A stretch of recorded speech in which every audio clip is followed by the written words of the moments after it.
Why do you not believe in lifelong marriages? Sexual monogamy is evolutionary sin. It's not in our DNA. For 1.5 million years, we were tribal. Everything was communal, including sexual access. Mother Nature does not like monogamy. People will compare you online. People will fact check you. But I also think that our ability to figure out who to trust has never been more broken than it is today. As my wife says, if it's on Facebook and if it's posted by a woman, it has to be true. In the modern day and age, absolutely. What other standard is there? What other standard is there?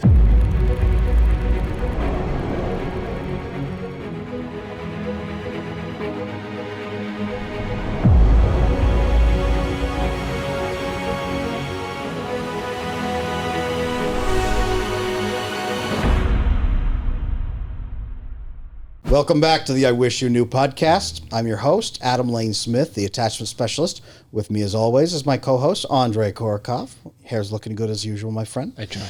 Thanks to Rugged Legacy Grooming Supplies for helping take care of Andrey's hair and take care of everybody here on staff. Rugged Legacy, it will keep you looking professional when it counts the most. We have with us here today a man who has transformed not only thousands and thousands and thousands of men's lives all over the world, but transformed my own definition of psychology and work and created really in me the passion for attachment theory that I have today. We have Dr. Robert Glover here with us today, and he's going to show you exactly what attachment and good health in general and life means for all of the men and women in the audience today. Dr. Glover, thank you so much for joining us here today. Adam, I'm going to make you my PR team. I'm just handing it all over to you. That is fantastic. Good to be here. Thanks for the invitation. Thank you for coming on. Dr. Glover, may I call you Robert? Let's go with Robert. Let's go with Robert. I like that. One thing that I really like about you, Robert, is that you're really linking a lot of generations when it comes to the studies that you've done and the work you've done and just the impact you've had. And it's interesting to me that the work that you've been doing on the men's space is getting picked up and passed on by Adam, by a lot of these other people. And I can see that as a huge benefit to a lot of men who are trying to link past generations. They're trying to understand not just themselves, but also their parents, how that's affecting them and how to pass that down the line. Can you tell us a little bit about how you got into this and what's kind of your background in understanding men and psychology of men? Oh my, how far back do we go? I was born into a family where I was raised to be different from my father and be the good man to my mother that my father wasn't. And I continued to that. Got to college first year, took a class, Psychology 101. I loved it. I thought this is so interesting. And like most therapists, I set out to save my family. Totally oblivious that I might have any baggage wrapped into all of this, but man, I can understand other people. And so I got a doctorate in marriage and family therapy along the way. And about 2 years into my second marriage, my then wife said, everybody thinks you're such a nice guy, but you're not. You can be a real ass. You can embarrass me. You're passive aggressive. She says, I think everything's okay, and then you blow up at me. She said, you need help. And I thought, you're the one who's unhappy all the time, and it's never good enough. The problem. Okay, I'll go get help. And luckily, I landed into some good spaces, 12-step group, therapist, men's group. And it is interesting that I had a PhD in marriage and family therapy at 29 years old. I'd never done any therapy, never worked on myself at all. And so as I started working on me, I started noticing both my own paradigms. I thought, well, if I'm just a nice guy, everybody will like me. And nobody will ever get upset at me, and nothing will ever go wrong. And then I noticed as a therapist, men were coming with their wives or girlfriends to do therapy with me, and thought, I can finish these guys' sentences. They're all the same complaint I did. I'm a nice guy. I'm one of the nicest guys you're ever going to meet. It's never enough. She's never happy, no matter what I do. I'm raising her kids. I'm better than her ex. And she's never happy. She never wants to have sex anymore. And I thought, I can finish their sentences for them. So I started a No More Mr. Nice Guy men's group probably about 30 years ago. Started writing just some chapters to give to these guys, what I was learning about me, about being a nice guy, the paradigm, where I thought it came from, how it's been perpetuated by culture, society. And And I started to just realize I'm not alone. And these guys in the program, my groups, and their wives, their girlfriends saying, Robert, you should write a book. You should go on Oprah. This could be a bestseller. And so about 6, 7 years of writing, 3 years trying to get a book published. Back then, a lot of publishers, editors said, Robert, we like your books, good books, well written, but our marketing department says men won't buy a self-help book. And that was kind of just in the beginnings of Amazon, pre-Kindle, pre-podcasts that all the guys listen to, and go listen to them, and then, oh, I heard that book. Go on Amazon, buy the book. People who bought this book, and this book. So guys do buy books. May not read them, but they buy them. And so my first book, No More Mr. Nice Guy, came out 20 plus years ago. And I'm still addressing that same nice guy paradigm in myself, and still working with men to this day. And it is interesting that when I started working with nice guys, it was mostly men my age at that time, men in their 40s, maybe 30s, 40s, 50s. Now it is teenagers, young men, all addressing the same issues. So it seems to have grown since I started talking about at least this dynamic of nice guy syndrome. I think it most certainly have. Digital media, of course, helps because it just makes it easier to find content and understand problems. So what exactly is a nice guy in your definition? All right, just elevator pitch. A nice guy is a man, and this applies to women as well. A lot of nice girls out there. Let's just say, in this case, is a person who inaccurately internalized an emotional belief, I'm not okay. We call that toxic shame. Something's wrong with me. I'm not lovable. I have to, number one, become what I think other people want me to be liked and loved and get my needs met, and hide anything about me that might get a negative reaction from anybody. So nice guys, nice girls are walking around, chameleons, trying to be something they're not, hoping that will get them love and liked and get their needs met and sexual access, and hiding anything that might get might start a fight, might rock the boat, might lead to conflict, might get them rejected, might get them abandoned. And so a core piece of nice guy syndrome is just a core inauthenticity. Nice guys and nice girls are not truly themselves. There's a big conversation happening about authenticity online right now. And one of the core aspects is, what exactly is authenticity? Because even what you're describing, it sounds to me like there are parts of this that don't have to be toxic. Because I look at myself and I say, there are some parts of me I'm not happy with, and they're not great. You know, my cooking sucks for everything that's not steak, right, Adam? I make a lot of steak, but everything else, don't do it. Well, I always don't want to showcase that. There are also parts of me that I wish I could be better, and I do adjust myself. When I meet somebody, I try to figure out what parts of my personality would be better for the collective experience.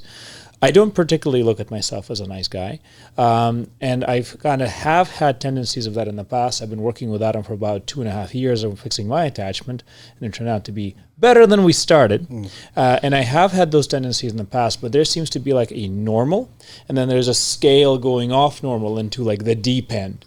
How does that work? Well, which scale are we talking about, normal to deep end? Nice guy syndrome, being nice being guy yourself, syndrome, being authentic? So those two aspects, right? So the fact that you're looking at yourself, hiding some aspects of your personality, and also adjusting your personality to other people. I believe that is basically dysfunctional. I think that is a good definition of neuroses. The whole thing. All of that, yeah. That's neuroses. Trying to present yourself as something you're not and hide anything about you that you are. That's neuroses. 90% of the internet, you are now neurotic. It's official. Let's just go with 100%. 100%? Is everybody neurotic? Yeah. Then how is it not normal if everybody is the same way? Everybody's not the same way. We're all neurotic in different ways. Is that authenticity? Neurosis is things we adapted to when we were small, helpless, dependent. There's survival mechanisms that are very primitive, undeveloped brain developed to try to manage the uncomfortable feelings we're feeling right now that we assumed we caused, because all children are narcissistic by nature. There's a word, we've introduced it into the discussion. But all children are. They believe they cause everything that happens. And children try to figure out, how can I not feel so bad right now And how can I prevent those things from happening in the future that I think are making me feel bad now? That's the basis of neuroses, is trying to manage uncomfortable feelings and prevent uncomfortable feelings using strategies that began with a very underdeveloped, dependent, immature mind. But as we grow up from childhood into adolescence, and now we go out and try on who am I among our peers to try to be accepted and loved and liked and get our needs met, those get anchored into our personality by early adulthood, and then we walk through life with this roadmap or paradigm thinking this is the correct way to perceive the world. But all those things that we do to try to get approval, validation, and hide it, those are neuroses. And because they don't actually serve us well. They maybe got us through when we were 2 years old. They don't serve well when you're 22 or 42 or 60. They don't age well. And I love this, Adam. I love this because now I get to see, as a consumer of your methodologies, and many people who are consumers of your methodologies and your definitions, and now that are dependent on much of what Robert has done. Please explain to me how neuroses and secure attachment and all of this integrates together. So this, Robert, if I may call you Robert, it's... You better. I will. Thank you. Your book, during my formative years when I became a licensed marriage and family therapist, right? You go through 6 years of school, you get your master's degree, then there's 3 years of licensure, apprenticeship, basically. And during that whole 9 years, I was looking for why do we have these mental health problems? Where does generalized anxiety disorder come from? Where does major depressive disorder come from? And the answers I kept coming across were, we don't really know. It's chemicals. You're just sad. People are just weird. You're just unhappy. And I hated that answer because it's not an answer. It's just a deferment of, oh, well, let's take a pill. And I remember I was in middle of year 2 for my licensure. And I happened to be in a men's group at the time, men's self-improvement group, and be a better father and all this goodness. And the leader of the group said, guys, I think we should read this book called No More Mr. Nice Guy. And I said, okay, I'll make some time. And I started reading it. And it was like a lightning bolt into my brain. Like the DSM, the Diagnostics and Statistics Manual for the layman at home, like clicked in with No More Mr. Nice Guy perfectly. And it became the bridge. This was the answer for why we have these mental health challenges. So I remember walking into my licensing supervisor's office and slamming a copy of No More Mr. Nice Guy on his table and saying, this is what I want to help people fix. And he said, well, we don't do that. That's attachment theory. And I said, well, yeah, it's attachment theory. You're right. And I said, this is what we need to fix. And he said, but we fixed this. And he pointed at the DSM, the diagnostics. And I said, but those come from this. I'm going to treat this. And he said, well, and I remember he looked me dead in the eyes and he couldn't say no. He said, you better have a good ability to explain to the insurance companies why you're working on this if this is their diagnosis. So I had to diagnose, and I'd say, okay, let's do the assessment, 150 questions, let's do this and figure you out. Let's give you this label. Here's what's really wrong. This is what we're going to fix over here. So what diagnostic code did you use for nice guys? Generally speaking, usually generalized anxiety disorder was a big one because they were just anxious all the time. Exactly. What else are you going to do? Exactly. You're just anxious all the time. Your anxiety is 7 out of 10. You don't know what to do. Let's give you this, but let's treat this. And that was the lightning bolt, the connection moment for me. So I became the attachment specialist now so that I can focus on that because that's all I want to work on. But your book was instrumental in that. So number one, thank you for being you and establishing the bridge between psychology and attachment theory, like diagnostic psychology and attachment theory.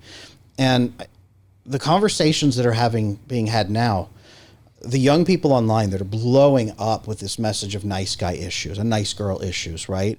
The amount of relief that people are finding on places like TikTok, like places like Instagram, they call it TikTok therapy now, is what the young people call it. It's TikTok therapy. People go on social media to get relief? They do, because they're not finding it in a therapist's office. They are saying, where is my answer? And it's talking about attachment theory.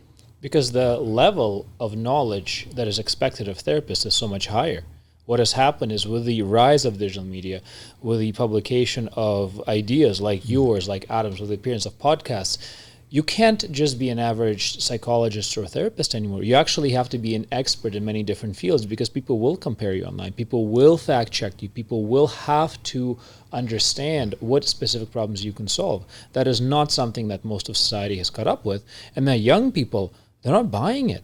Because why? Why would you pay $100 an hour to a psychologist to have them talk about your feelings as a man? $100 an hour anymore. Not Adam. Not Adam. We're being kind in it. But seriously, though, because the expectation is so high, and people are now focused on solving a problem and solving it fast. Now, interestingly, often solving it without medication. I feel like we've gone through medication wave and it didn't work. So let me throw out another piece. I'm not a huge fan of social media. I'm not a huge fan of, I like the internet. Of course I do. I like looking up stuff. But one of the things I'm seeing is that people are doing a lot of self-diagnosis. 6 years ago, I had a tumor blocking my small intestine. Went to several doctors in Mexico, where I live, United States. Nobody could find it. Of course I was looking for answers. I was hitting my microphone. I was going online and self-diagnosing. And with the internet now, and especially social media, everybody's self-diagnosing. I actually think that's dangerous. And here's the primary way I think it's dangerous, is that guys will write me. They'll post on my message or send me an email, and they'll basically say, Robert, how do you coincide what you teach about attachment connection with what John Gottman teaches and what Red Pill teaches? And I go, I don't. I go, pick one and run with it. Oh, I don't suggest anybody run with Red Pill. Well, that doesn't end well. The problem is, it's kind of, in the world of Buddhism, for example, we'll go there for a minute. I'm not a Buddhist. I don't identify as a Buddhist, but I tend to hang around with people that are, and I read a lot of Buddhist stuff, is that they encourage, in any kind of Eastern thought, pick a teacher, stay with it. That you don't bounce from this teacher to this teacher, this teacher. And so what I see happening is people, because the information is out there, we're consumers of information now. And there is so much. A lot of it is good. A lot of it sucks. A lot of it is good, but it's contextual. This is here, this is here. And people are grabbing those things from different contexts and trying to apply it all to the same context and doing it in their own limited ability to actually analyze the fact it's contextual.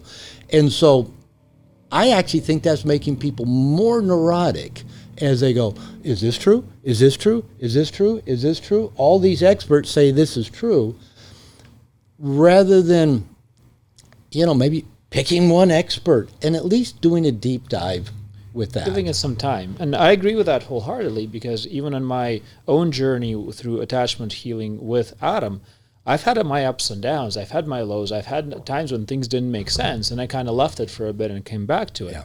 And it's supposed to be like this. This is the way that brains learn and fix themselves and adjust, and things do take time to process.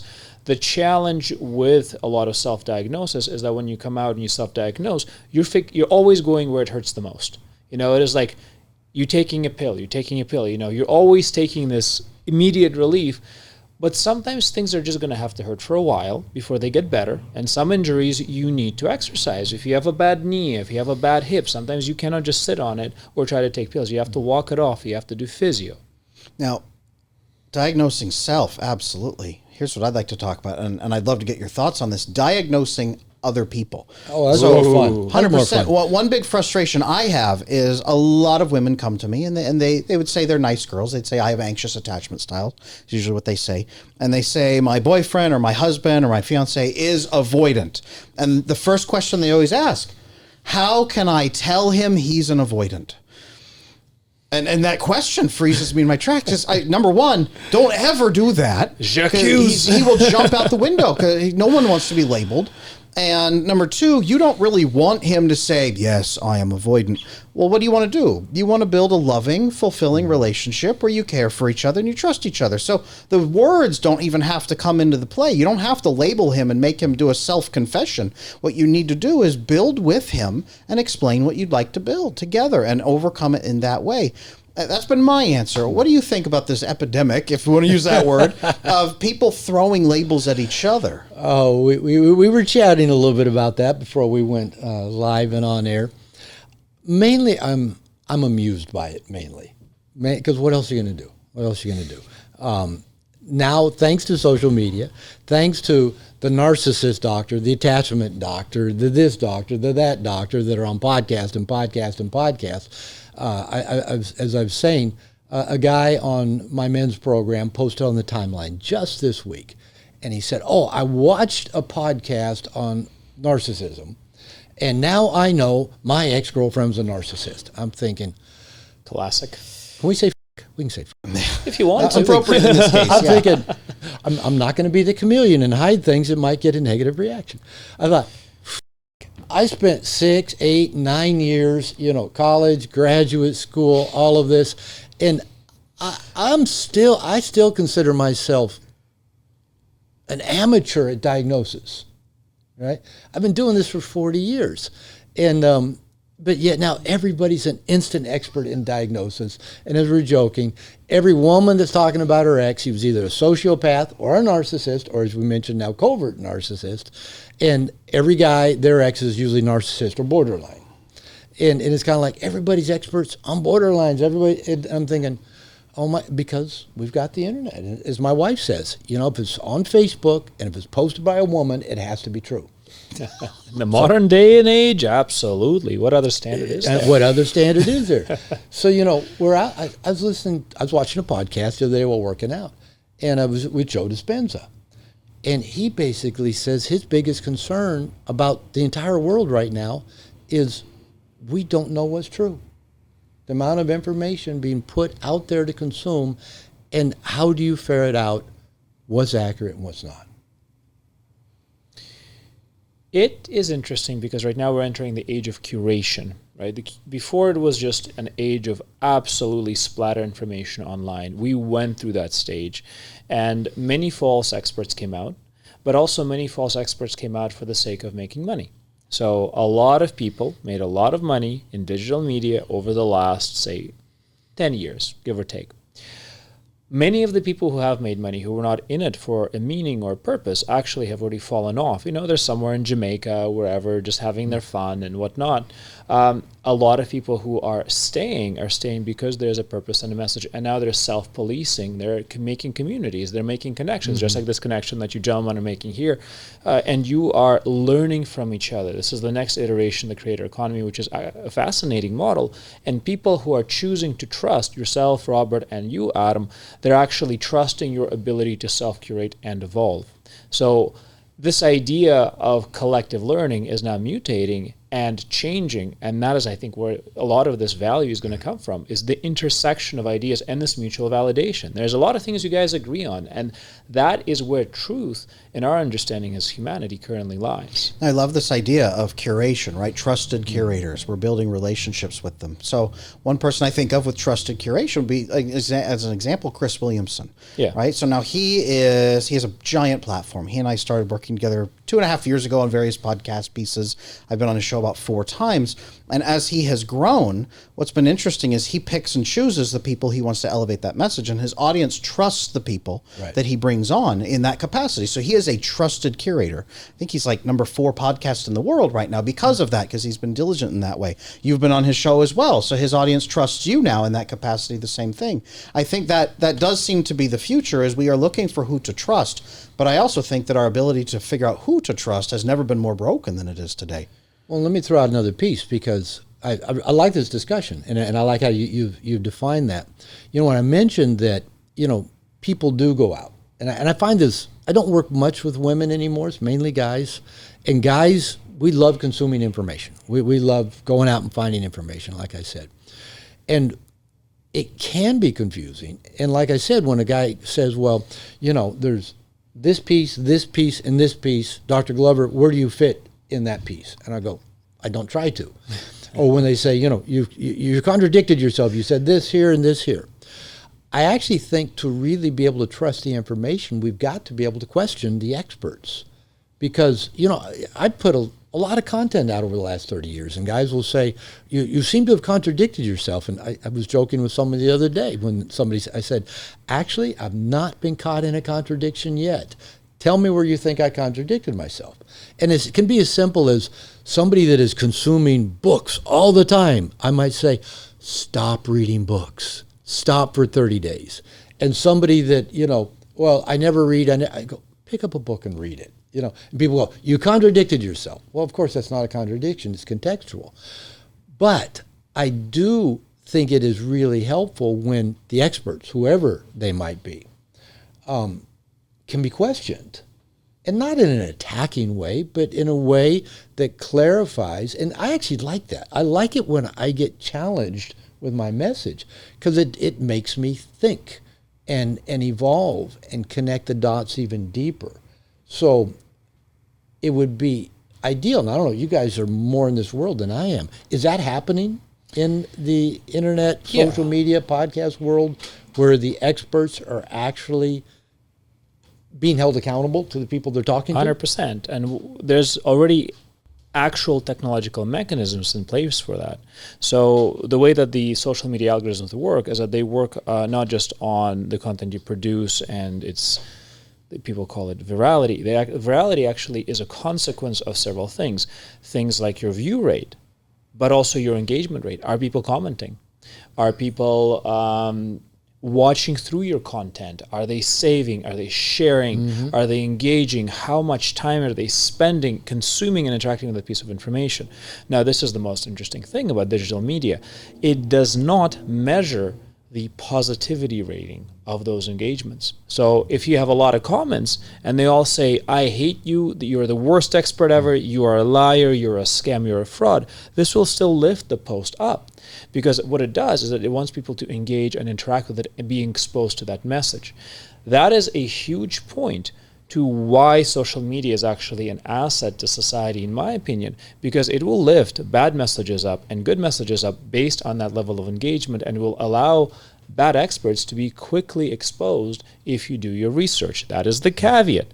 You have to do your research. You have to watch people actually come in and discuss and debate those ideas and read the comments and engage with the comments to understand the context of things, not just consume messages anymore. And as a creator, I can speak to that. Some of my most, I don't want to say vicious, but some of the most intense debate with my work comes from my YouTube channel, where I've put out hundreds of videos there. And speaking of people thinking you're contradicting yourself through various contexts, right? I get so many comments of people that go through and say, Adam, in this video at this second you said this, but then you said this. So which one is... In 45-second clips, exactly, right? In shorts. Yes, in hundreds of hours. But I love the people that do that because it shows that they're very hard thinking and they're engaged with the material. I don't want... I have to be careful how I say this. My agent will kill me. I don't want people who just come in and just mindlessly consume and then say, yep, Adam's right. Yep, Adam's just right. Yep, because and that's, yes, improve your life, but question it. If it's true, it will fit. Mm-hmm. If it's real, if I am real, ask me those questions.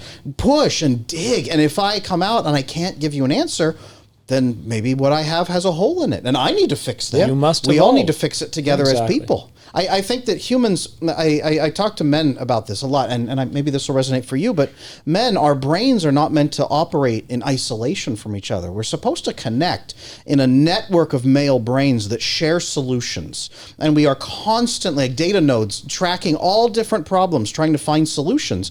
And if this cluster solves a problem, but it has an error, they'll all be wrong. But if they link up to the main network, we can find those errors, and then we can find real solutions together. I think that's how male brains have been built to work from the beginning of time till now. And if we are not challenging, if we're not questioning, we're not correcting errors, then that network will never get healthy the way it needs to be. All right. So this one strikes something that really intrigues me and interesting to me. I agree with you 100% that the masculine brain, the male brain, evolved over time in close connection with other men. Mm-hmm. We grew up tribal, and usually a tribe within a tribe. The more vulnerable people in the tribe, children, older people, women, pregnant women, were one inner tribe. The outer tribe, the men, they dispersed. They went out, they solved problems. They hunted, they gathered, they fought, they protected, whatever. And so we evolved in that tribal connection with other men. One of the biggest problems I see nowadays, which I also think social media has aggravated, is isolation. People get the illusion of connection. Oh, I'm online. Sure. I'm online, whichever direction, whether swiping right or just scrolling through Instagram, I'm connected, but we're not. It's an illusion. Now, we may get the dopamine hits, and social media is so good at the dopamine hits. TikTok has mastered dopamine hits, okay? That dopamine hit was supposed to happen when we actually connected with another live human being and had a shared experience together. And so going back to the men I work with and going back to gathering information and trying to process it, guys are doing it alone. They may be on a forum, they may be on bunches of forums, and that's just people pooling ignorance on forums. I'm not a fan of forums.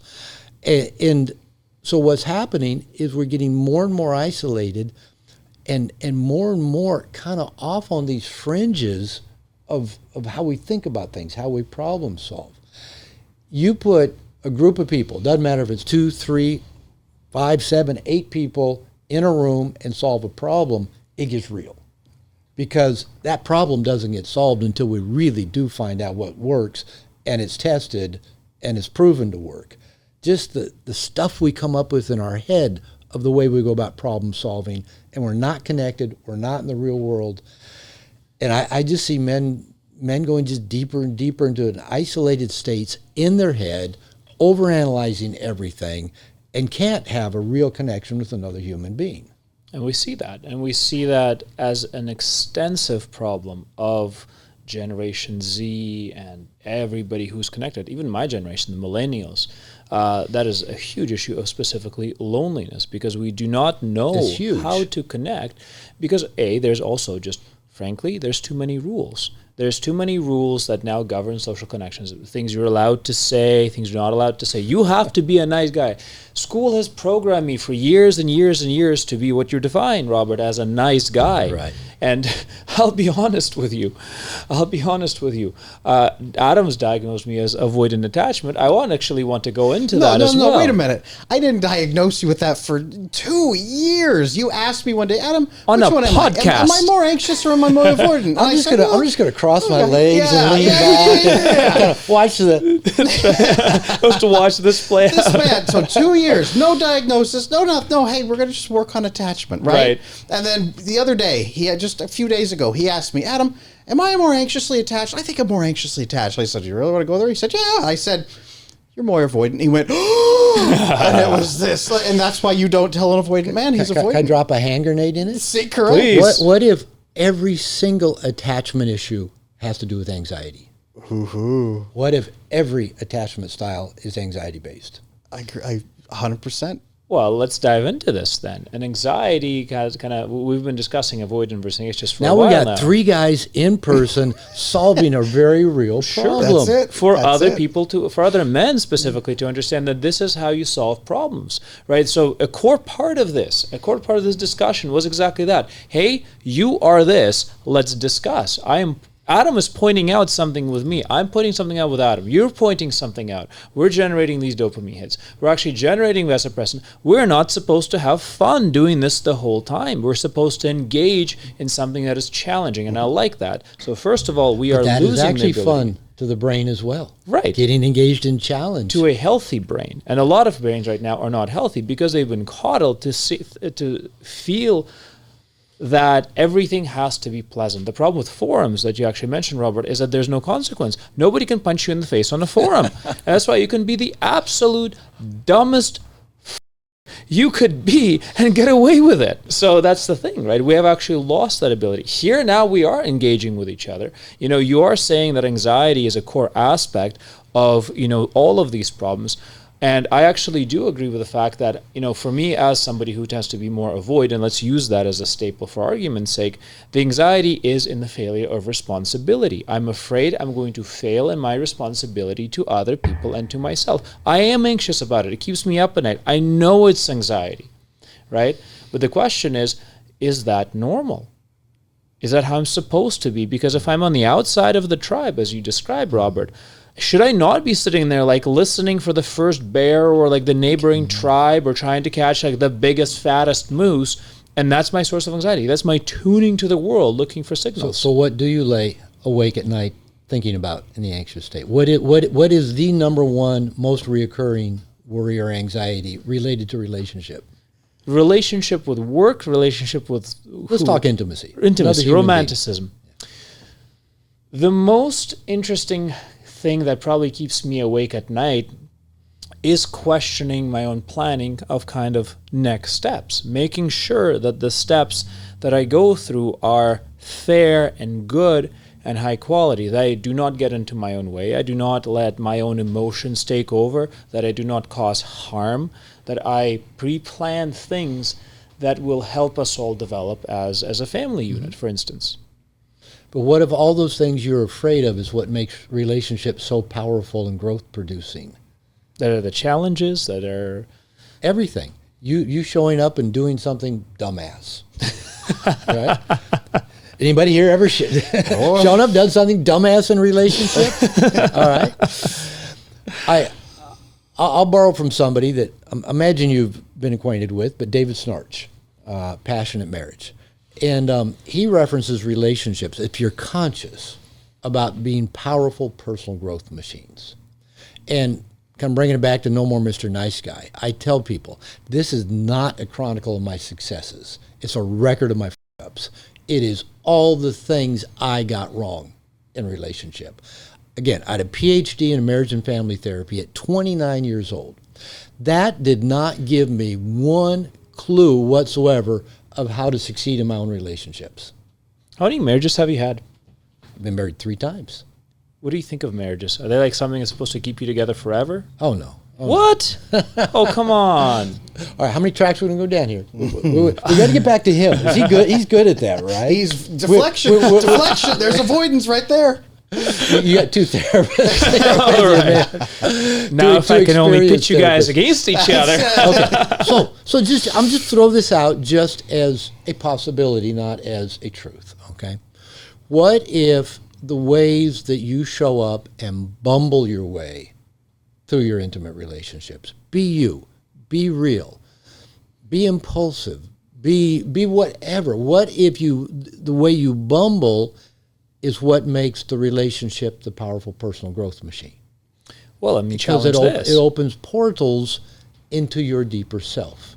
You showing up all polished, Teflon, I've pre-thought this, I've got everything strategized, doesn't let you struggle, doesn't let you bumble, doesn't let you bump into anything that might teach you something.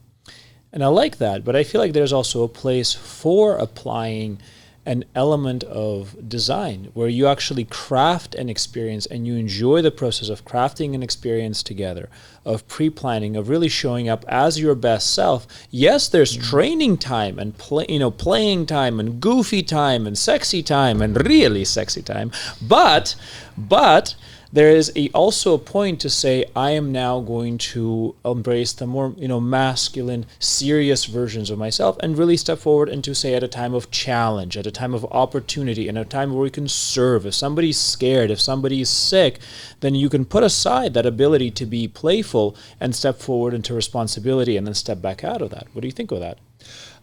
I'm a big fan of the masculine, whoever is the default masculine in a relationship, leading, not controlling, not saying we're going to do it my way, but paying attention. What needs to be paid attention to here? Kind of like, back in our forefathers. Sure. We need to pay attention to the weather, to this, to that, to, whatever's happening with the tribe, to the sickness. We need to pay attention. Somebody needs to do that. But what if that person is so much in their head paying attention to every perceived thing that either might happen, could happen, didn't happen, that they're actually never there to let the relationship be messy and kind of have struggles and have intensity and learn how to fight better and learn how to set a boundary and learn how to ask for what you want. And again, so this isn't black and white, again, but Dr. Glover, you said here, and now you're saying this here. lead your relationship with consciousness, with love, and be willing to show up and not know what's next, and fall flat on your face, and bumble your way through, and let your partner lift you up, and let your partner teach you something, and just throwing that out as an idea. It's funny because my girlfriend's in the studio, so I'm just like, "Oh, this is going to come back to me tonight." Let me just real quick. I'll hand it off to you. Like I said, we're tag teaming this guy. You know, remember the old wrestling matches. You know, and one person pins him down, knocks him out, crawls out of the ring, tags him. The other one comes and jumps on him. One of the things that I like to ask men, and so I thought this a minute ago, and since you've identified that your girlfriend's here, is your exes or current love interests, what would they say their biggest frustration about you is in a relationship? Is it lack of spontaneity? Is it needing too much control? Is it being overly analytical?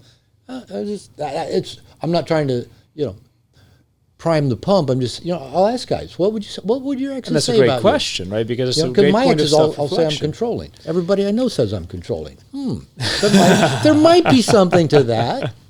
Well, you already caught me in one of my tricks, so I can understand that there's Diverting attention over here. I was trying to actually set up a fight here, actually. So I am going to set up And you that did. fight. It just rolled right back And on I you. will set up that fight. We're not going to avoid this conversation. But to answer your question, Robert, I'm going to say that most likely for me, it is the ability to fully let go, not of a relationship, but to actually immerse myself into the experience, because I am constantly checking and scanning for things. Yes, I can have fun, but to turn off my anxious brain, and that is anxiety 100%, entirely, to immerse myself into a childlike experience, to fully learn from the experience in an environment of safety is something that I'm working very hard on and succeeding very rarely in. Now, this is fascinating. So, Robert, Thank you for that. Anytime. Absolutely. And Robert, to your took point, notes, right? there's been some research in the last 15 years. This is being hashed out right now in research laboratories of there's a paper not that long ago, maybe 12 years ago, where they said, okay,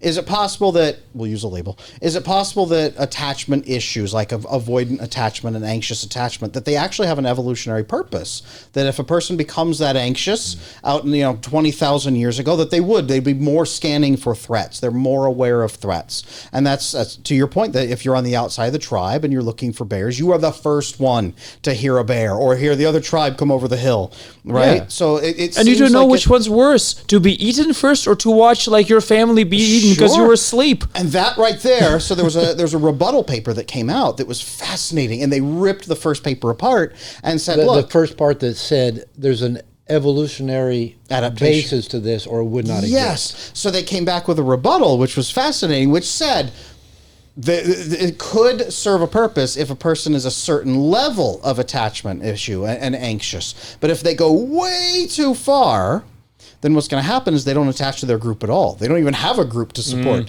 They just completely go off on their own, or they collapse under the weight of their own anxiety. So it seems like it is an adaptation that's helpful, but it's something we also do need to rein in. Exactly what you said. What's going to be worse, me getting hurt or my family? Well, if your statement is, I want to take care of my family, you have now served that biological purpose, and your heightened anxiety has come back to serve your family. Yeah, So but let- not you. So let's put this back in the context of how we evolved as tribe. I'll throw out a parallel example of ADHD. So many men I work with have undiagnosed ADHD. And, when you start talking about it, they go, no, I don't want to accept that. I don't want to take a drug for us. Little boys are overdiagnosed, overmedicated. Yes, that's true. And a lot of men have undiagnosed ADHD. And I tell them this also is an evolutionary adaptation in a tribe. Because in a tribe, you don't want everybody to be ADHD, because everybody's squirrel, nobody get anything done, right? But you need a few. They're more sensitive to their environment. They're going to notice the change, that thing that wasn't the same before. Now, they may not be able to act on it, so you need some people in the tribe that are better at taking that information, who can stay really focused and really on top of things. In a tribe, that works well. And so maybe, bringing this whole attachment thing back, we probably need a few people in the tribe that have this attachment style.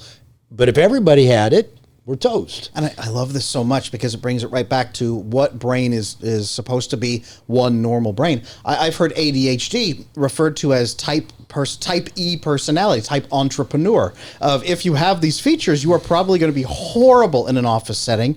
You'll grow up being yelled at through school because you can't keep your butt in your seat, but you'll be an incredible business owner and business leader. If you can surround yourself with people that are good at taking your creative ideas and insights Bingo. and staying focused and running them I was through to just the end. about to blow my gasket at Adam specifically for that statement. And I'm glad you stepped in, Robert, because I was going to say, and you will be the first person to sink your own business. You'll create something beautiful and fuck off and do something else. And everybody's going to be like, bro, The next shiny thing. where'd you go? Right. And I love this conversation because now we're actually getting to something that's very valuable, and we'll still come back to marriage, but We'll still come back to your exes. Absolutely. You got to remember, you're with two people that are good at tracking the things that have come out and what we diverge from and what still can be brought back in. Yes, We've I've hung spent around many enough years of our lives psychologists to doing know how this works. Trust me, I know. So but back tribes, to the point. Yes. tribes, right? We're actually now potentially in a circumstance where we're retribalizing using digital means. We're trying to find people who will fit. Adam and I are tribalizing. Even in this conversation, this is an attempt for tribalization. We're trying to recruit you, Robert. I'm not sure for what yet, but I'm certainly trying.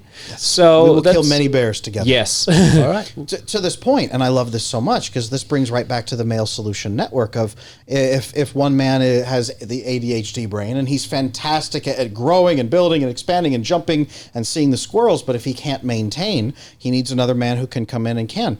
There's an idea I've been playing a bit with is with autistic features, men who have autistic features. People say, oh, this is a brand new thing that's just been invented in the last 20 years. No, look at the Dark Ages, the Middle Ages, the monks who sat and documented everything so carefully, right? Look at the science that was being done at that time. Look at how diligent you had to hyper focus in on these things. I wonder how many of those men we might misdiagnose today. It's, oh, you need to be put on disability, you have autism, you can't do anything in your life, sorry, you're just going to sit there. But these phenomenal, incredible changes comes right back to men. We are built to connect, but we also need to be able to. And I think that's, again, that fracturing of men. It's not connect, it's integrate. This is a term that we should maybe potentially bring back. It is an integration of men as opposed to a connection. We're actually interlinked to create a bigger whole, an integrated whole. Right? This is not something that people are discussing. And now we have layers and layers and layers of complexity, specifically trying to define what is an integrated tribe of men who can then integrate with a underlying tribe of women to create and breed a sub-tribe of children. Like, there's a lot of stuff in here. It's driving me crazy, and I like it because it's fun. He's going to be up awake all night. He's fantastic, isn't he? That should be thinking about that than relationship issues. Thinking about it. That's why he leads our tribe, and we follow him, but we also keep him alive in his own ways. You mentioned the autism, and I'll probably hang myself here. Please.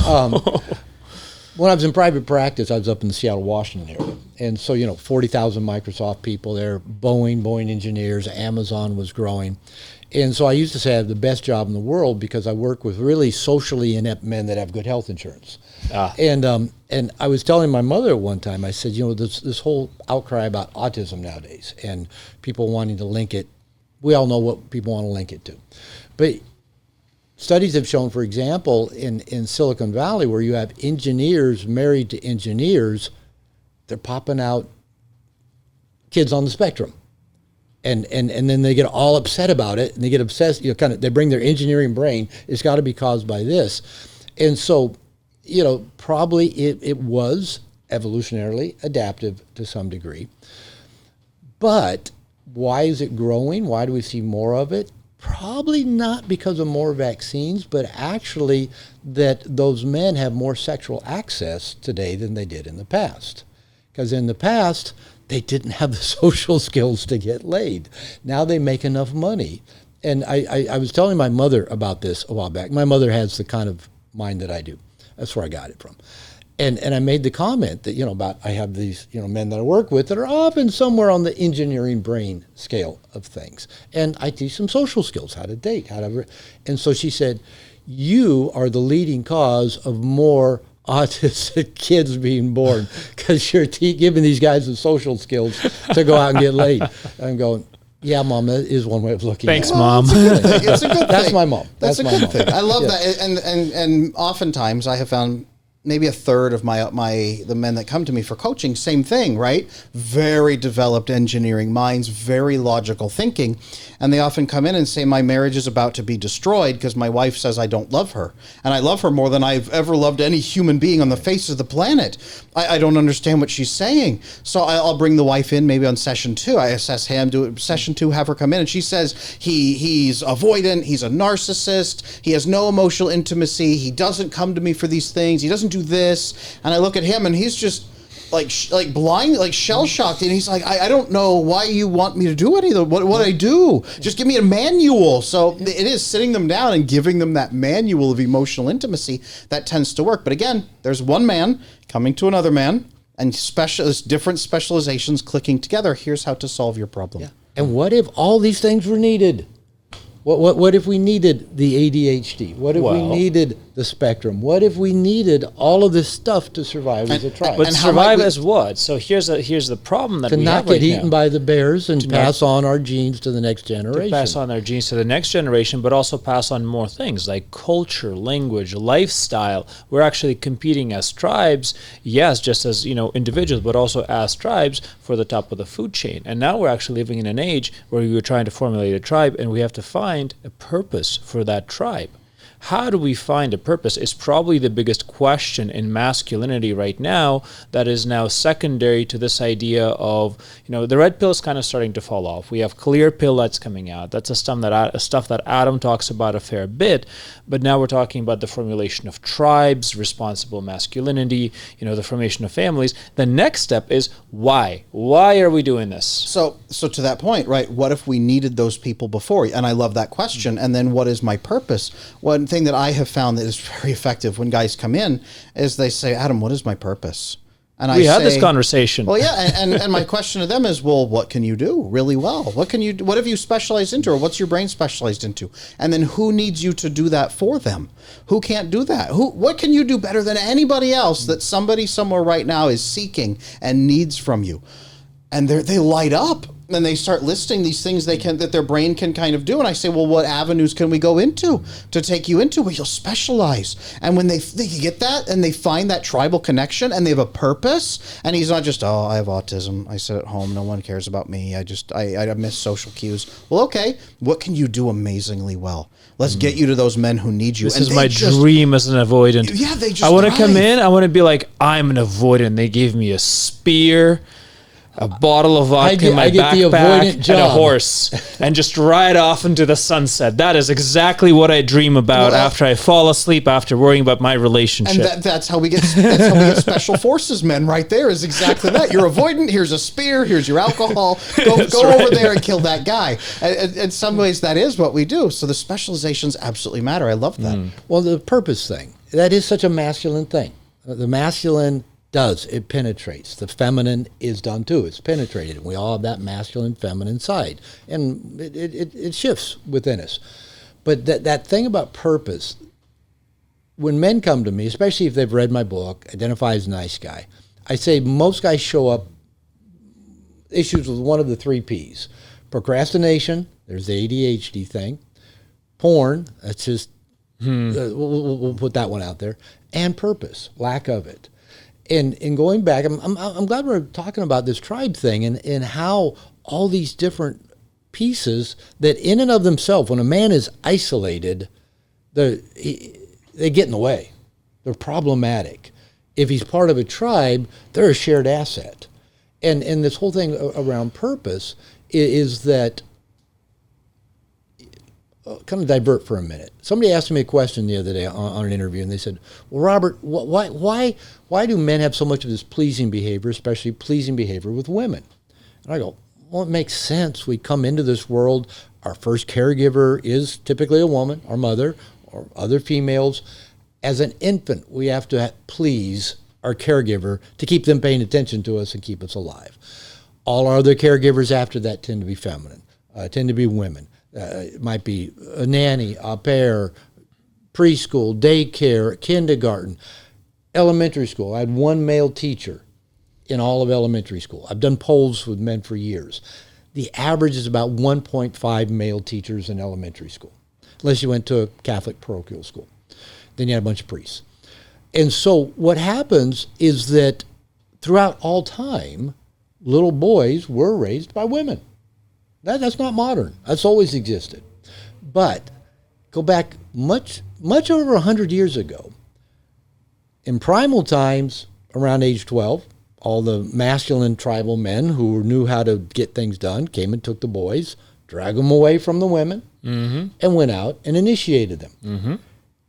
Taught them to use those skills they had, taught them to get comfortable feeling uncomfortable, to feel fear and face it and move towards it. Now, that was tribal times. Even over the last 10,000 years, just more agricultural. As soon as a boy could get up and go out and help, gather the eggs, go with the men, milk a cow, they were with the men, being initiated into the challenging, frightening world of the masculine, but learning the skills that would help them survive and help the tribe, the extended family, maybe in recent years. And what were those skills that they learned specifically in a group of men? Everything they needed all the way from how do you hunt, how do you fight, sure, how do you milk a cow, depending on the era. But the emotional ones, how to handle stress, of course, right? How to be being uncomfortable, how to handle physical pain, how to be playing in a hierarchy, right? How to be responsible, how to be mentored, how to be a mentor. Like all of these things, which are very masculine objects, are taught in a community of men. We have lost the community of men. There is no community. There's nothing left. The only thing we have who will give us any type of companionship is one single woman, and our microcosm is now locked into that relationship, which sucks, right? So the reason why so many guys are nice guys is because you're on your own. You cannot be fulfilled on your own. You have a drive for relationships, for giving birth to children, and it's you and only you and nobody but you, and now you have to also please this confusing thing that has, different body parts than you and a different mind. She's listening. That's why I censored myself. So that's different body parts than you, and then basically you now are stuck having to survive constantly. So one thing with a group of men is that you apply yourself in your best time, but you can also rely on them to take care of you when you're weak. We do this within our agency all the time. We do with our creators. They push hard, they burn out, we take care of them on the back end, then we dust them off, push them back, and we have this recycling thing. You said at the beginning of this conversation beautifully, why isn't your relationship something where you can allow yourself to fail and have fun and to learn?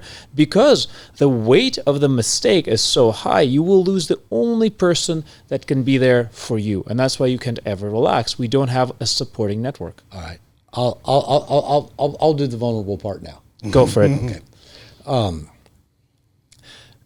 This tribal thing is so important. This men's need for connection with men, and because we don't have it, we haven't seen it, we haven't been taught it.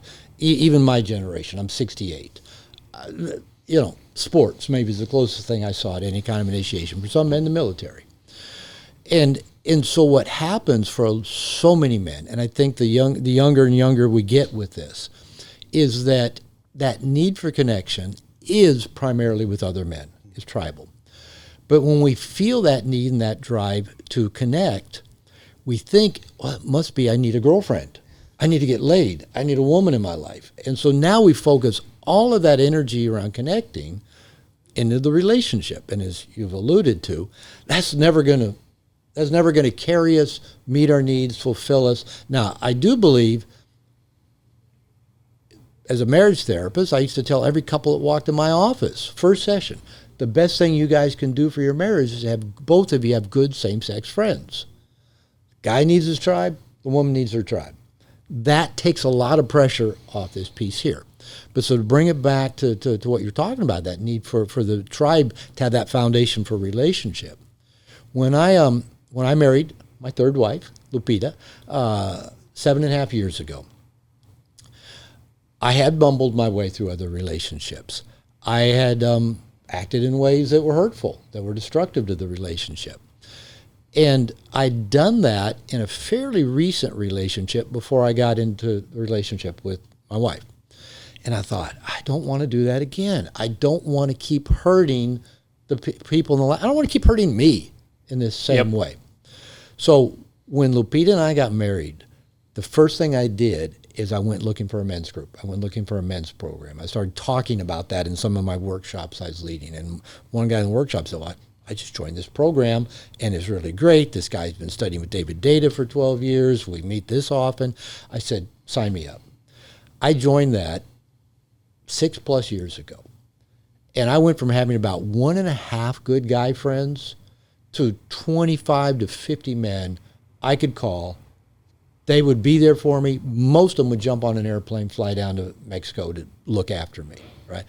I talked to them regularly. I actually got interviewed by one of these buddies for his men's group just this week. And at the end of it, he said this. He said, Robert is the guy I know that more than any other man that builds and maintains relationships with men. He said, I might be a dick and not talk to him for months, and he'll still reach out and talk to me and connect. And I just made that decision.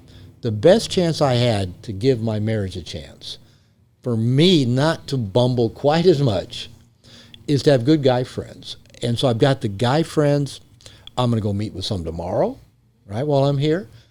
Every time I go, when I go to Austin in a couple months, I'm already lining up guy friends I'm going to hang out with. They come through Mexico, come have enchiladas at the house. Mm-hmm. So I've worked on it. I've got a group of 7 guys that I formed 6 years ago. We meet every other week for 90 minutes. When I put this group of guys together, I said, I'm in this for a lifetime. This isn't, let's just do it for 3 months till we get tired of it and fades out. We're online this Wednesday. We do it every other week. We've met in person every chance we get. Like any relationship, consistency. One of them called me up the other day and said, Robert, I got tickets to Pearl Jam in Los Angeles. If you can get to L.A., I got great seats. I go, I'm coming. So I realized to minimize the damage I do in my intimate relationship with my partner, I had to have that tribe. I had to have that tribe of good men. And it is now when I leave town to come do something like this, often my wife doesn't even know what I'm doing. Not that it's a secret. She just, I go, I'm going to go do an interview. I'm going to have dinner with the interviewer. Tomorrow I got a group of guys. That night, in the night I'm going to talk to another guy that's going to help me with my business. Oh, okay. But when I get back, she knows I've been with men. She can feel it. She's got her insecurities. She's a jealous Latina. When men get together, they just chase women, blah, blah, blah. But she knows she's met so many of the men in my life. They've been in our house, or she's met them in different places. She knows I'm surrounded with good men and that they have one agenda, and that's to sharpen me to be the better man, and which makes me the better husband and the better father to her kids. So you sound very tolerant of her insecurities as a woman. Why? What am I going to do with them? We all have insecurities. Who doesn't have insecurities? Again, we all have neuroses. We all have insecurities. We have fought in ways that aren't so pretty. I'm highly sensitive to being falsely accused of things I haven't done. The feminine accuses all the time. That's the nature of it. You're going to leave me. You're doing this. So my wife has her triggers. Just the way I walk the planet, I draw attention to myself. I don't flirt. I don't chase women. But I draw attention. She's always, that woman was flirting with you. That woman was, I go, where? Wait, what woman? How do you even know? Well, she was jutting a hip, or she was doing that. I go, okay. So she sees her man that draws attention to the feminine. And the feminine is not just women, it's dogs, cats, babies, money, adventure, opportunity. I draw that just because of the way I walk the planet. That triggers her insecurities. She's going to get left. Okay? Then she accuses me, well, just yesterday she said, just tell me, do you have a girlfriend? and in the past, I didn't always handle that so well. But I thought, okay, I have these reactions to being accused to have a girlfriend, or somebody's flirting with me, or I was checking out some woman's ass. My reactions are part of my wounding, my neuroses that I brought, my relationships, powerful personal growth machine. I get to work on it. my responses haven't always been attractive. My favorite story, one time my wife, she's got a look on her face. You ever get triggered by just the look, the body language, and you go, right, triggers you? I remember. Yeah. I picked up, I just had gotten a new Kindle. I just threw it against the wall in the bedroom. And in Mexico, the walls are concrete. It blew up. Sparks went everywhere. I thought, that's kind of cool. Is this satisfying? I picked it up, threw it again. More sparks. I picked it up the third time, no more sparks. Oh, did it work still? Oh no, it was smothered. Damn. It was just smashed. And my wife gets up, doesn't say a word, gets in the car, leaves the house. And I didn't really have a shame attack. I kind of regretted throwing the Kindle. It was brand new. But part of me thought, that was such an interesting reaction to have. And so I just took the sheets off the bed, shook out all the glass in pieces, swept up. The holes in the wall are still there. The indentations in the concrete wall are still there. And I thought, well, that was not a very pretty response. Who knows if she's coming back? And she came back a little while later, and that evening I noticed she'd put her Kindle on my nightstand. And I handed it back to her. I said, no, this is on me. I have to go back to using my old Kindle. I said, I acted badly. I have to learn from it. I'm not going to buy myself a new one for a while. So how do I handle her insecurities? I recognize I've got my own stuff, and she's never hurtful with her insecurities. She's just insecure. And we're both together because we're helping each other grow. We're gifting each other that opportunity to look into that portal of stuff from our past. That my wife has been more abused than any human being I've ever talked to, and I've been a therapist for a long time. And she's still amazingly open-hearted and generous and loving and forgiving, putting her Kindle on the nightstand. That's pretty nice. So in order to manage these struggles, not even just manage, to learn and grow from them, I've needed that tribe. I've needed the guys I can, get online, I can get on Zoom, I can send a text, I can call, I can email, and go, I'm down, or I'm pissed, or I've had enough, or I threw my Kindle. Now, among my group of guys, that's just the running story now, about me throwing the Kindle against the wall. That's funny. But the point is, I recruited a tribe to help me do better. To help correct you. There's just something, and I love everything you said there, because it makes sense and it gives you this secondary option, and it also helps you stop ruminating. You had an experience, get over it, it's done, learn from it, laugh about it, it's over. Do not continue things day in, day out. There's one part that I was actually just curious about as even a mitigation strategy, also taking notes, was this. So you said your wife shows up and goes, do you have a girlfriend? And myself, in many ways, I love using humor as an outcome. Me too. I'd be like, not since last week. Just see what happened. Is it bad? I just want to know now. Is it bad? No, I love humor. My wife's gotten better at letting me know. So she's got a ruminating brain. She'll cook up something. And so, like, when she asked, I had a girlfriend the other day. She asked very kindly, very nicely. And I said, why are you asking that? You've just been different lately. I love that when women just say, you've just been different lately. Well, of course, you must have a girlfriend. Was like, you changed your toothpaste, that's probably. The only explanation is mainly she's had a bad cough for a week or so she's been sleeping in a different bed from me. I think that's probably all that it is. She's just feeling a distance, and she's thinking, I don't want her in the bed anymore. No, I just want to get a good night's sleep, and you're coughing all night long. And so she chose to go sleep in the other bed. I didn't even ask her to. Who knows what it is? But yeah, I use humor all the time. She'll be withdrawn. I'll go, what's up? She taught me to say in Spanish, "Y ahora qué? What now?"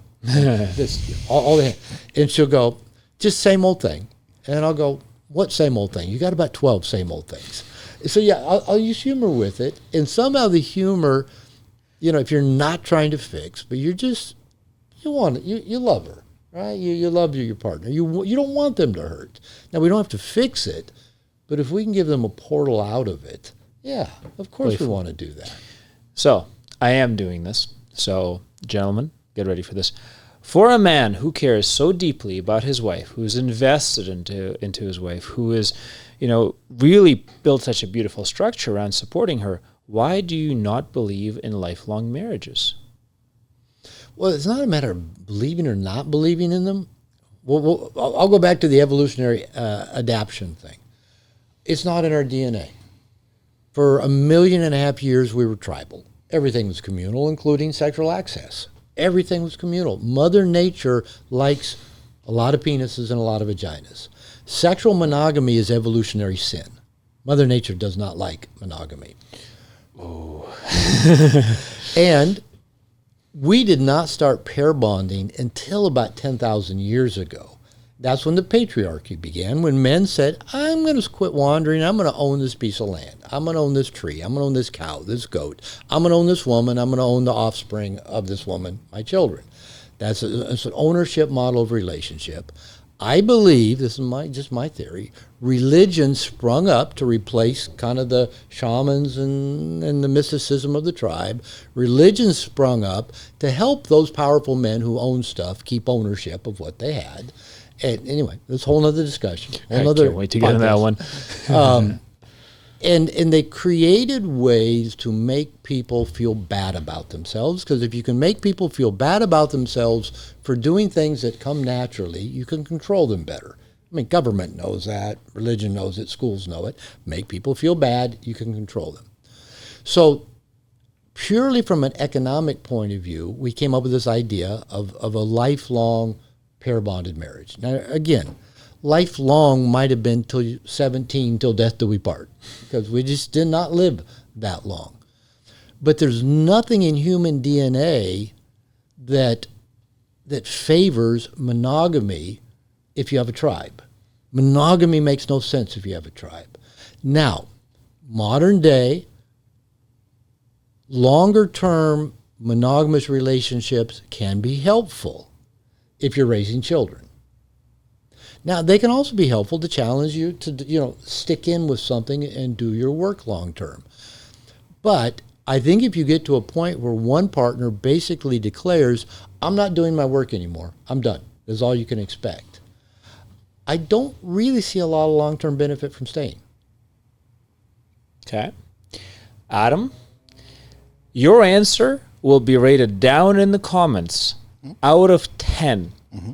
So if you have no good answer to this, I absolutely expect an adjustment to your own teachings. Mm-hmm, mm-hmm. Let's go. I think of the letter that J.R.R. Tolkien wrote to his son, Christopher, when his son asked him, Dad, I'm thinking about getting married. What do you advise? And the letter that J.R.R. Tolkien wrote, he's deeply Catholic. He was raised by a priest. And the letter he wrote initially, I'll paraphrase here. He said, look, monogamy is hard. It's hard for men. And I've been married for 15 years. I have 5 kids of my own, myself. I know that monogamy is hard. The same answer that Tolkien gave to his son is the same answer that I can give here, is the benefits of a loving and authentic and bonded and growth-oriented marriage, and around children and around grandchildren, is so immense that it really can't be set aside if you want to raise children, if you want to raise a family and build that capacity. And the goodness that can spring from a monogamous union is something that every man needs to counterbalance against the sacrifice he is going to make, joining into this union and creating this connection, and women as well. Is the sacrifice worth it for what you are trying to build together as a couple? That is the question that Tolkien posed to his own son, and that's exactly the question that I pose to every person listening, is your sacrifice compensated by what you are trying to build? Is your partner there compensating you in the same way? Are you building that? For me, the answer is absolutely. Absolutely. And the people who come to me and say, Adam, should I find a wife and get married? My question to them is, what are you trying to build? How would a wife facilitate what you are trying to build? I happen to love marriage, and I happen to be an advocate, big advocate for marriage as much as possible, but I've never once said every single person needs to get married, because I don't think that is the answer either. And I, of course, am not anti-marriage. I know, obviously. And every marriage I entered into, I expected it to go the distance. I expected it to. And I have this problem. I'm an optimist, and whatever I choose to do, I show up. I show up.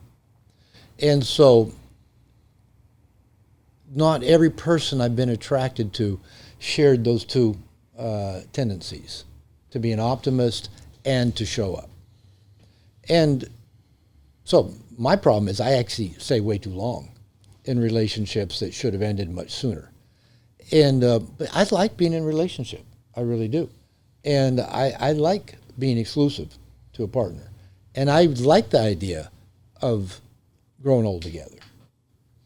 I'm just saying that it's not in our human DNA to do it. And to that point, what's fascinating, the research on this, it actually interestingly supports both points here that we're making. So what they have found is that the couples that tend to stay together, right, it's not an oxytocin bond of warmth and happy and snuggles and lots of sex. It's actually the vasopressin hormone that releases when you solve stress together. When you overcome a challenge together, when you face a difficult patch, but you come through it together as a couple, when you renew that bond every so often, it actually renews the honeymoon phase as well, and then your marriage continues. So I think with monogamy, what we experience is a continuous retesting.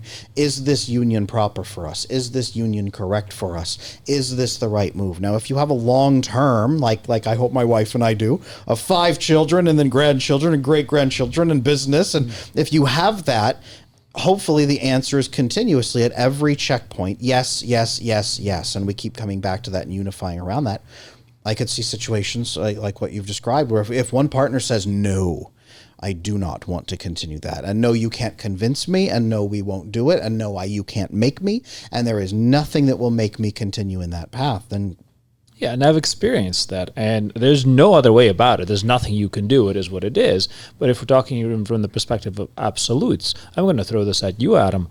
How can you have a secure attachment style, which is what you teach as the Holy Grail, if you do not intend to be monogamous?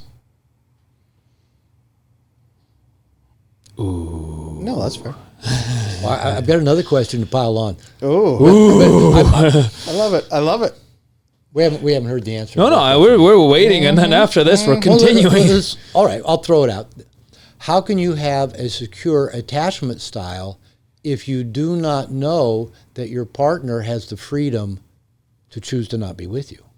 Ooh, and that's fair. Your partner does need to be able to choose to not be with you. And I think that monogamy is the continuous re-choosing of that same partner, right?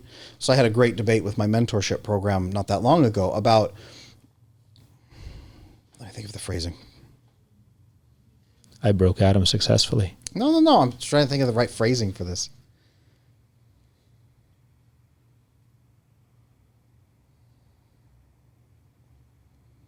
I lost it. What were we talking about? Because I had it on just on Tuesday night. Wasn't it something about attachment? It was something about something secure, that, you guys. I got that. Something monogamy. Monogamy. They've got to have the choice to leave, or it's not truly a secure attachment. Here we go. So I was just having a discussion with my. Is that a 27-inch Apple monitor? Yes. Back there? Yeah. There you go. I was just having a discussion with my mentorship program not that long ago about the role of monogamy and if there is even going to be marriage into the future, right? With Gen X and with Gen Z and Gen A. They seem to be avoiding it. They are. So divorce rates are going down, but that's because younger people are not getting married so are anymore. relationship Correct. rates. Yeah, exactly. So it shows that something like 64% of young men right now are single, even in their mid-20s, even in their 30s. Mm-hmm. But young women are not. Young women, 34% of them are single. So they're pairing up either with the same man or with older men. So they're completely abandoning. Or women, correct. So they're completely abandoning that segment of men. We are seeing that shift back, as you said, pre-Neolithic Revolution. They asked me, and I asked them, do you think that marriage has a role? And what we came back to was marriage and monogamy must have a purpose. It is not simply, we just want to get married because we're going to get married. It's fun to get married. Let's just be together forever for the rest of our lives. Magic unicorns and fairies. If it serves a purpose, then I think that what is going to happen in the future is we're going to see a redefinition of marriage around some different purpose. Whether that means sexual monogamy or lifetime connection, but sexual differences or whatever that may be. I think marriage if it served a purpose, and I believe it did, and if it continues to serve a purpose, and as long as we keep having children by outside of test tubes kind of thing, if we continue to have children in joint unison, then I believe we will still have a purpose around this. Marriage and monogamy will most likely continue into the future. We're going to have to redefine what that means. But again, it must always serve a purpose. Not my question. My question, which I repeat again, is how can you form secure attachment without monogamy? Now you can. You do not have to have secure attachment with monogamy. Attachment can come from multiple people in your life. It's supposed to form around your parents and your caregivers. You are not married to your parents and your caregivers. Okay, you can form it with siblings, you can form it with friends, you can form it with an expanded network. It's like going to ask let's say a Catholic priest, how can you possibly be a healthy man if you aren't having sex with a woman? I don't think that even romantic love is necessary for secure attachment. That is where a lot of people try to go to learn it, because it's one of the hardest and most incredible experiences that we know of for a number of reasons, but romantic love is not necessary for secure attachment. I heard one time that Shakespeare even wrote Romeo and Juliet, poking at the idea of romantic love. We love ourselves. We love each other so much. Let's kill ourselves. Yeah, I agree with that. Yeah, romantic love's only existed about 200 years. Prior to that, marriage was always economic. We've become obsessed with this idea of romantic love as the answer to everything. And I don't think it's the answer to very many things at all. I think that friendship, as we've talked about on this channel, friendship and mentorship and connections between men and women and that transmission, that tribe, that benefit, that is so much more important, I think, than romantic connection. So there's something interesting that you said, Dr. Glover, and that was that only 10,000 years ago this idea of monogamy came out. And the idea then consequently was that religion was kind of the thing that allowed us to properly formulate and establish that concept in society. However, what if we challenge this differently? What if we look at it and say, 10,000 years ago, we have come up with a breakthrough in our evolutionary psychology to understand that direct responsibility, direct relationships, singular relationships are the stages in which we can exist to absolutely optimize ourselves in this current model. So in the relationships, as you said, in the relationships that we're in, we become our best selves. That by being monogamous, only then can we be held so accountable that we must evolve. And in 10,000 years, the technological, societal, economic progress skyrocketed.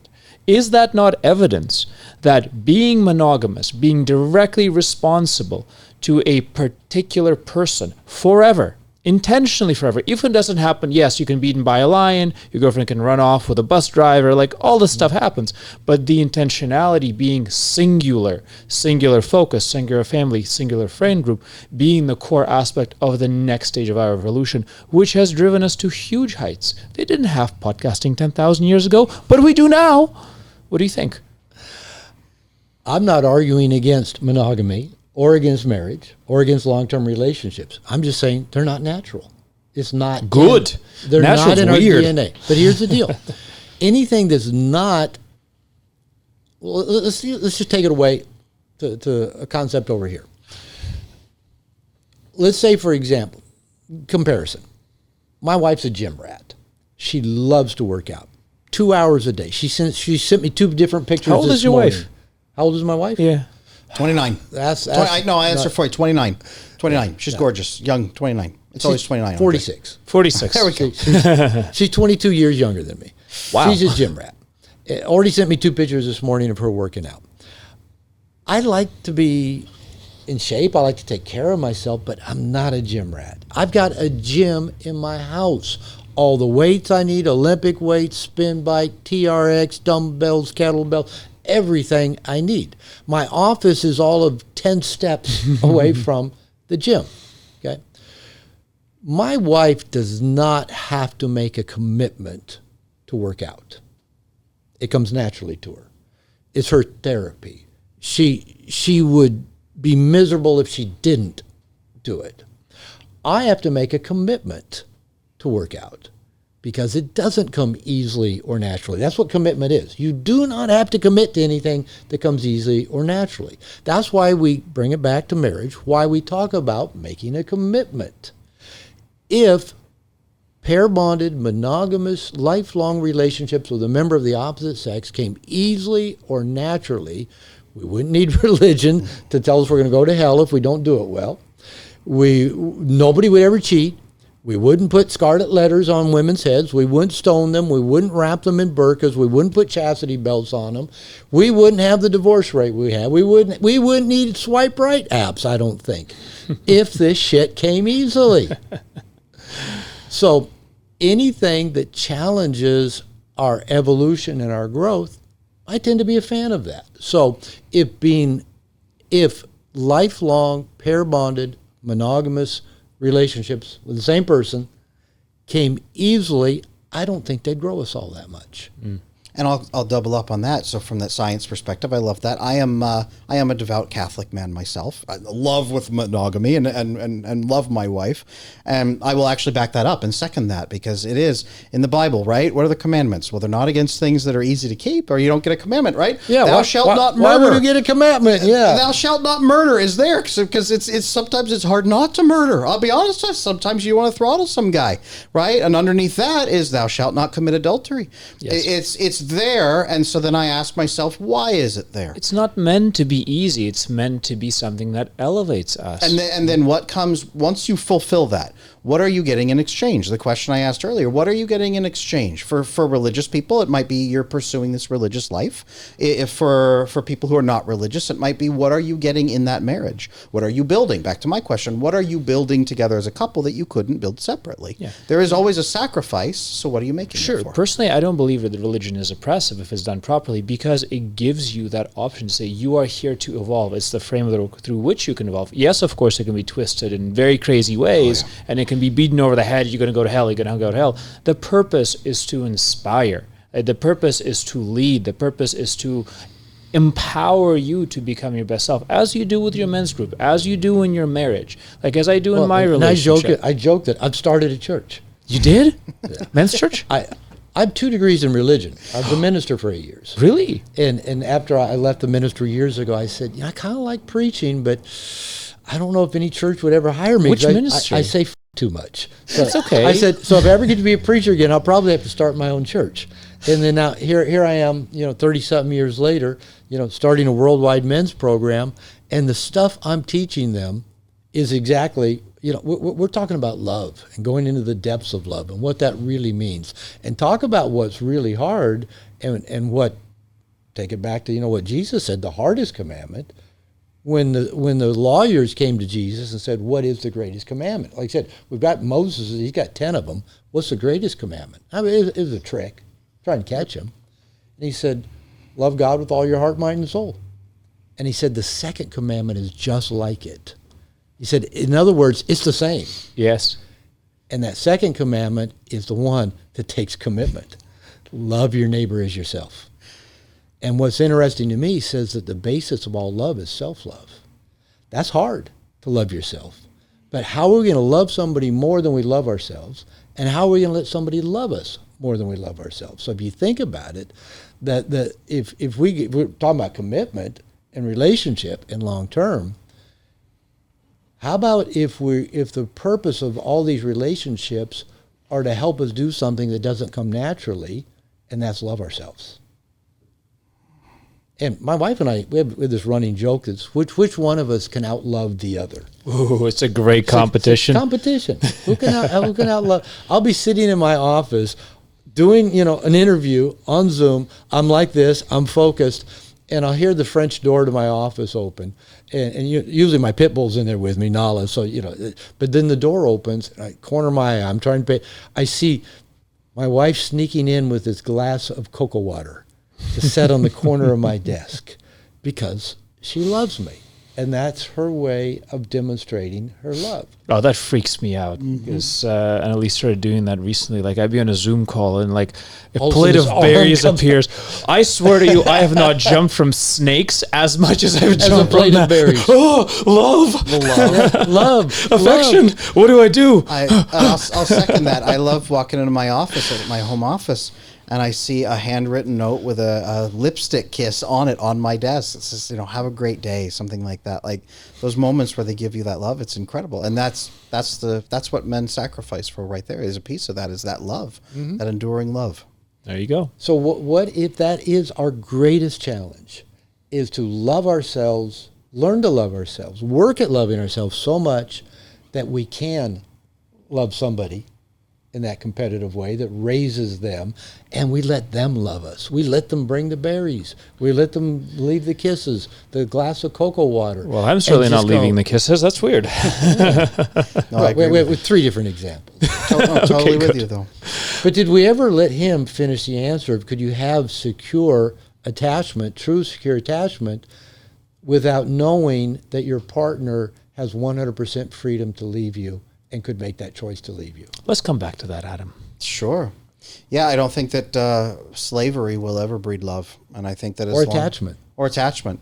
I think that as long as somebody is held in bondage where they are unable to make a decision for themselves, I don't think you can classify that as love at all. I think that a person needs to be free to make that decision. I truly believe that with all of my heart. Okay. So what's the difference? Is there a difference between secure attachment style and love? Are they one and the same? I don't know. I'm not setting you up. No, I'm with you. No, I'm with you. It's a fair question. I think secure attachment is the ability to give and receive love with the minimum resistance, without getting in your own way or getting in the way of other people. The minimum amount of neuroses. Yes, exactly. You can give and receive love to the purest form that a human can possibly do, and you are still going to be refined. I don't think secure attachment is a destination. I think it's an ongoing lifestyle. That's pretty solid. I can vote for that. Yeah, I can go for that too. So let's recap then. So there's been so many great pieces. There's been a lot of we're points. Done? I thought we were just getting started. Really? We haven't hardly talked about beard oil or anything. Right. We'll continue this conversation over dinner, and we'll definitely have to have you back. But for the sake of the listeners, I do want to recap because there's a bunch of different discussions that have happened. And let's start off with the fact that you're all neurotic, and you got to live with that. Yep. And even though you're neurotic and you suck, you better love yourself. Yep. Because if you can't love yourself, there's no way in hell you're going to love anybody else.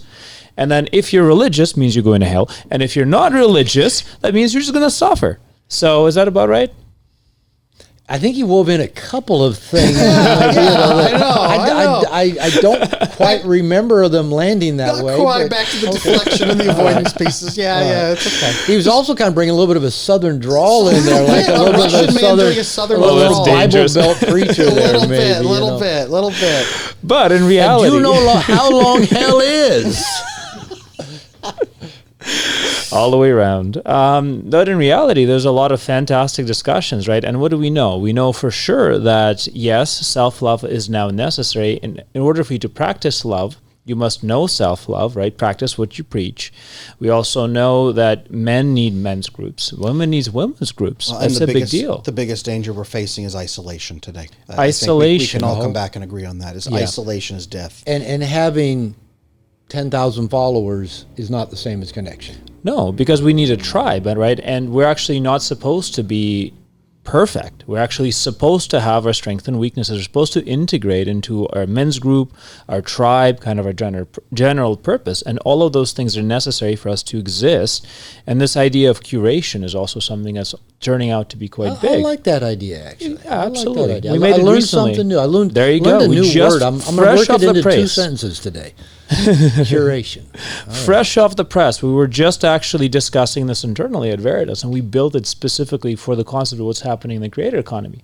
It's because that is what is happening. We're developing a curative mechanism. We're creating a self-conscience as a society. We're reflecting and understanding ourselves. I love that stuff. It's so much fun. So there's a lot of good conversations. Dr. Glover will have to have you back sometime if you're willing to come back. Yeah, if you give me some that beer. You can have it all. Yeah. Take it. Oh, no. Actually, so I'll come back with or without the beard stuff. Love it. And where do people find you, Dr. Glover? Where can they learn and work with you? Well, yes, but you're going to leave, so we can't chain you down. I'm in Puerto Vallarta, Mexico. Come see me. Where do people follow you? How can they work with you? You have your No More Mr. Nice Guys book. Then what else is there? All right. Website's drglover.com. Okay. It's drglover.com. Link below. The community, yeah, it'll be in the show notes. The community that I've started is integrationnation.net. Building a tribe of integrated men, and it truly is an integrated tribe. We got guys all over the world, every color, every back. Oh man, Is anybody blue? I'm loving it. We got blue people. We got green That's the people. We best got one. oh yeah, because we check IDs. So it's at the age that most men my age are either retired or thinking about retiring and going playing a lot of golf and watching a lot of Fox News.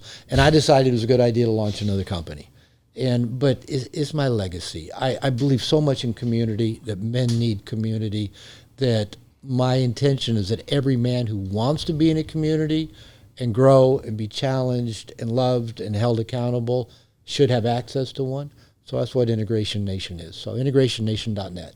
I love it. Fully support this idea, fully support this message. So everybody, please go check this out because it's super important. If you're a man, go join a group because alone you will fail. So that's important. Thank you. Thank you.